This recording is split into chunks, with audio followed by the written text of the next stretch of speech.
Nandritry ny fiaonan'Andriamatoa Paul Rabary tamin'ny mpanao gazety tsy Antaninareniny no nandefasany antso ho an'ireo mpampianatra izay manatanteraka fitokonana amin'izao fotoana izao. Nambarany ary fa dia tokony hiverina hampianatra ireo mpampianatra ary nambarany ary namafisiny ihany koa tao anatin'ny lahateniny fa tokony hanao fanadinam-panjakana ny zaza malagasy mba hisorohana amin'ireo karazana endrika samihafa ho entina fararatsiana ny fanabeazam-pirenena.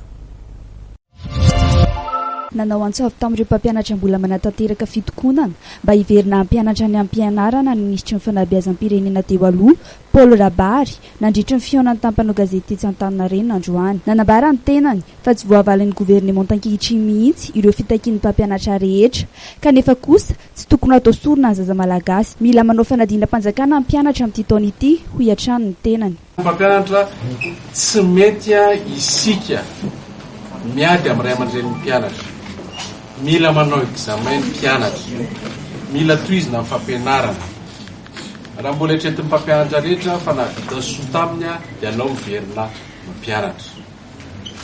Efa hitako ny vahaolana io ary raha 25,000 ariary nomen'ny fitondram-panjakana amin'izao dia aza matahotra anareo fa tsy fotoana propaganda zao fa omeko anareo proposition ary efa fantatro lalana ahitana aty amiko ny lakile. Manoloana amin'ny feo mandeha izay milaza fa ao ambadiky ny fitokonana amin'ny mpampianatra amin'izao fotoana izao ny ministra teo aloha Paul Rabary dia nanambara ny tenany androany fa tsy marina izany. Tsy misy tombontsoa azony ny amin'ny tsy ianaran'ny mpianatra raha ny nambarany hatrany.